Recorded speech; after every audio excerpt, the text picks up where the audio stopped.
Hi friends, welcome to channel Kaifal academy. दोस्तों, आज हम लोग बट के बारे में चर्चा करेंगे, जो बहुत ही कॉमन वर्ड है, लेकिन इसका पर्टिकुलर यूज बहुत लोग नहीं जानते हैं और इससे संबंधित बहुत सारे क्वेश्चन एग्जाम में आते भी हैं जो लोग गलती कर बैठते हैं। तो आज हम उन सभी बिंदुओं पर चर्चा करेंगे। दोस्तों, बट का अर्थ लेकिन होता है। इस अर्थ में यह कंजक्शन के रूप में प्रयुक्त होता है, जैसे I want to go there but I want money for that. यहां पर जो बट है यह एक कंजक्शन के रूप में प्रयोग है, जिसका अर्थ होता है लेकिन। तो बट का प्रयोग हम एज ए रिलेटिव प्रोनाउन करते हैं, जिसका अर्थ होता है हु नॉट, व्हिच नॉट, जो नहीं, इस सेंस में। आपको पता होना चाहिए, जब बट का प्रयोग हम इस तरह से करते हैं तो बट के साथ उस क्लॉज में नॉट का प्रयोग कभी नहीं होगा। आइए इसे एग्जांपल से क्लियर करते हैं। दुनिया में ऐसा कोई नहीं है जो गलती नहीं करता है। There is no one in this world but commits mistake. यहां पर भी बट का अर्थ हो गया जो नहीं गलती करता है। तो बट का अर्थ एज ए प्रोनाउन जब करते हैं तो होता है जो नहीं, हु नॉट या व्हिच नॉट। ये था एज ए रिलेटिव प्रोनाउन।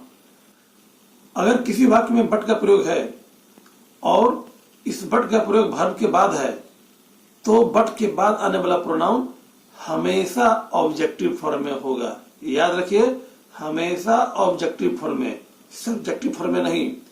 लेकिन अगर इसी बट का प्रयोग उस वर्ब से पहले हो तो उस बट के बाद आने वाला प्रोनाउन सब्जेक्टिव फॉर्म में भी हो सकता है और ऑब्जेक्टिव फॉर्म में भी, दोनों में से किसी में रह सकता है। ध्यान ये रखना है कि जब बट का प्रयोग वर्ब के बाद होगा तो हमेशा ऑब्जेक्टिव फॉर्म में। आइए एग्जांपल देखते हैं। उसके सिवाय कोई नहीं वहां जाएगा। यहां क्या हो जाएगा इसका? Nobody but he would go there, या nobody but him would go there. यहां पर गो के पहले प्रयोग बट का है, इसीलिए बट के बाद हम ही का ही प्रयोग कर सकते हैं और हिम का भी। इस सेंटेंस सही है। अब इसी वाक्य को एक अलग ढंग से देखिए, जब हम बट का प्रयोग वर्ब की बात करते हैं। Nobody would go there but him. ये सेंटेंस बिल्कुल सही है, लेकिन यहां हम ये नहीं कह सकते हैं nobody would go there but he. यह गलत हो जाएगा। क्यों? क्योंकि बट का प्रयोग गो के बाद हुआ है, जो वर्ब है सेंटेंस का, और उसके बाद प्रयुक्त हुआ है बट, इसीलिए उसके बाद आने वाला प्रोनाउन हमेशा ऑब्जेक्टिव फॉर्म में होगा। इसीलिए यहाँ हिम होगा, ही नहीं, क्योंकि ही सब्जेक्टिव फॉर्म है।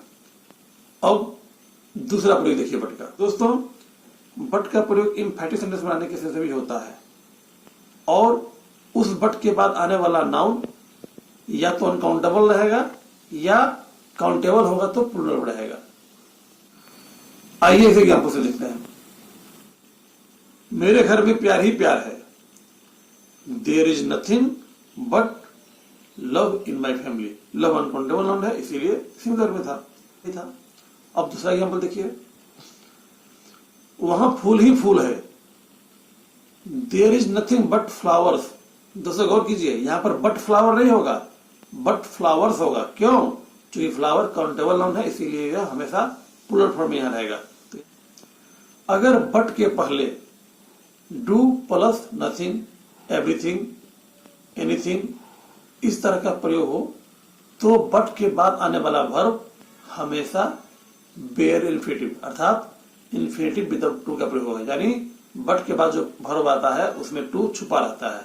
लेकिन अगर बट के पहले डू प्लस नथिंग या डू प्लस एनीथिंग या डू प्लस एवरीथिंग नहीं हो, बल्कि कोई अदर वर्ब हो, दूसरा वर्ब हो, उस कंडीशन में बट के बाद आने वाला वर्ब टू के साथ आएगा, यानी फुल इन्फिनिटिव आएगा। ध्यान दीजिए, अगर बट से पहले do plus nothing, anything, everything रहेगा तो बट के बाद आने वाला वर्ब बिना टू का प्रयोग होगा, जिसे पेयर इन्फिनिटिव कहते हैं। लेकिन बट के पहले अगर दूसरा वर्ब का प्रयोग किया गया है तो बट के बाद आने वाला वर्ब टू के साथ आएगा, यानी फुल इन्फिनिटिव आएगा। लेते हैं, आइए एग्जाम्पल देखते हैं। मेरा कुत्ता भूखने के सिवाय कुछ नहीं करता है। यानी सिर्फ भुगता ही है। तो क्या हो जाएगा, my dog does nothing but bark. यहां देखिए बट के पहले डज नथिंग का प्रयोग है, इसीलिए बट के बाद जो वर्ब आया है उसमें टू छिपा हुआ है, यानी सिर्फ बार्क है। I want nothing but to get name and fame. यहां बट के पहले क्या वर्ब है, वांट, इसीलिए बट के बाद जो वर्ब प्रयोग हुआ है उसमें टू लगा है, to get name and fame. अगले वीडियो में फिर कुछ नए पॉइंट्स के साथ मैं फिर आपके सामने हाजिर होऊंगा। तब तक के लिए बाय।